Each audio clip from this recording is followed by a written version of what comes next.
তীৰৱৰ্তী সন্তোষপুৰত দীৰ্ঘদিনৰ পৰা আইনয়ে প্ৰবল গৰাখহনীয়াৰ তাণ্ডৱ চলাই আহিছে। ইয়াৰ পিছতো জনপ্ৰতিনিধি তথা চৰকাৰে আজিলৈকে খহনীয়া প্ৰতিৰোধৰ নামত মাটি এচো পৰাও পেলোৱাৰ নজিৰ নাই। ফলত প্ৰতি বছৰে পৰিয়ালৰ ভেটি মাটি উচন কৰাৰ উপৰিও বিঘাই বিঘা কৃষিভূমি নৈৰ বুকুত যা গৈছে। চৰকাৰ তথা জনপ্ৰতিনিধিসকলৰ উদাসীনতা আৰু এই অঞ্চলবাসী ৰাইজৰ দুখ দুৰ্দশাৰ প্ৰতি লক্ষ্য কৰি আগুৱাই আহে বঙাইগাঁও জিলাৰ অন্যতম স্বেচ্ছাসেৱী সংস্থা জুবায়েৰ মাছুদ শৈক্ষিক আৰু সাহায্য নেকে দাতা সংস্থা পল হেমলেন ফাউণ্ডেশ্যনৰ ICRRF কৰ্মসূচীৰ অধীনত লাভ কৰা অৰ্থ সাহায্যৰে আৰু অঞ্চলবাসী ৰাইজৰ দান বৰঙণিৰে নৈখনৰ খহনীয়া ৰোধৰ বাবে হাতত লৈছে গৰাখহনীয়া প্ৰতিৰোধ আঁচনি। যোৱা 27 ডিচেম্বৰত জলসম্পদ বিভাগৰ বিশেষ অভিযন্তাদ্বয় লক্ষেশ্বৰ কলিতা আৰু জয়নাল আবেদিনৰ উপস্থিতি আৰু নিৰ্দেশনা অনুসৰি আঁচনিখনৰ শুভাৰম্ভ কৰা হয়। এই শুভাৰম্ভ অনুষ্ঠানত জুবায়েৰ মাছুদ শৈক্ষিক আৰু সাহায্য নেকৰ সভাপতি আবুল কাছেম, সন্তোষপুৰ ডুমেৰগুৰি গাঁও পঞ্চায়তৰ সভাপতি শংকৰ চৰকাৰ, বঙাইগাঁও জিলা পৰিষদৰ প্ৰাক্তন সদস্য আবুবকৰ সিদ্দিক, অঞ্চলবাসী ৰাইজ লগতে নেকৰ কৰ্মীবৃন্দ উপস্থিত থাকে। নেকৰ সূত্ৰে জানিব পৰা মতে প্ৰতিৰোধ আঁচনিৰ জিঅ' বেগৰে প্ৰায় 1.5 কিলোমিটাৰ এলেকা সামৰি 4টা বুলেট বান্ধ নিৰ্মাণ কৰা হ'ব। আঁচনিখন সফল হ'লে অঞ্চলটোৰ পৰা 800 পৰিয়ালৰ উপৰিও নাতি দূৰত থকা ৰাজ্যিক ঘাইপথ নৈৰ গৰাখহনীয়াৰ কবলৰ পৰা সুৰক্ষিত হোৱাৰ সম্ভাৱনা আছে। শুভাৰম্ভ অনুষ্ঠানত উপস্থিত থকা ৰাইজে এই কাৰ্যসূচীত চৰকাৰ তথা জনপ্ৰতিনিধিসকল সহযোগ কৰি খহনীয়া প্ৰতিৰোধৰ আঁচনিখন অধিক সবল কৰাৰ বাবে দাবী জনাইছে। লোৱা হৈছে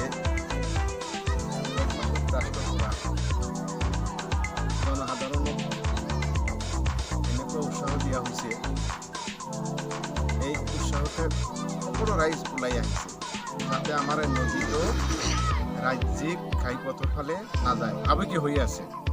গতিকে আমাৰো ঘৰ দুৱাৰ সব ভাঙি নদীত যা গৈছে, শ বিঘা শ মানুহ।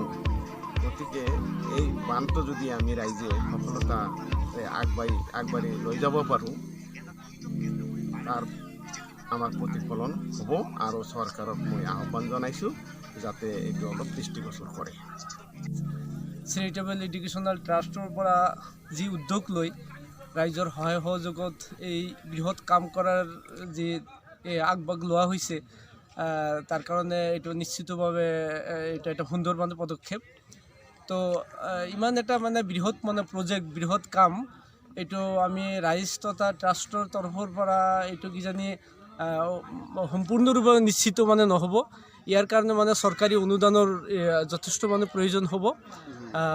এই সুযোগতে আমি এই চেনেলৰ জৰিয়তে আমি ঊৰ্ধ্বতম কৰ্তৃপক্ষলৈ এটা আহ্বান জনাইছোঁ যাতে ঊৰ্ধ্বতম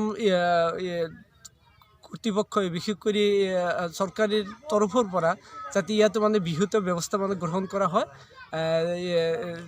তেতিয়াহে এই বৃহত্তৰ কাম হোৱাটো সম্ভৱ হ'ব। আৰু এই নদীবান্ধ যদি এইখিনিতেই যদি এইটো এটা সাফল্যমণ্ডিত কৰা নহয়, তেন্তে এই অঞ্চলখন নিশ্চিতভাৱে এটা বিধ্বস্ত হৈ যাব। আৰু এই নদীৰ পৰা বিশেষ কৰি 500-600 বৰ বেছি 700 মিটাৰ দূৰেদিয়েই যিটো আমাৰ ৰাজ্যিক ঘাইপথ গৈছে। আৰু এইটো নিশ্চিতভাৱে এটা ভয়াৱহ এটা বিপদৰ সন্মুখীন হৈছে।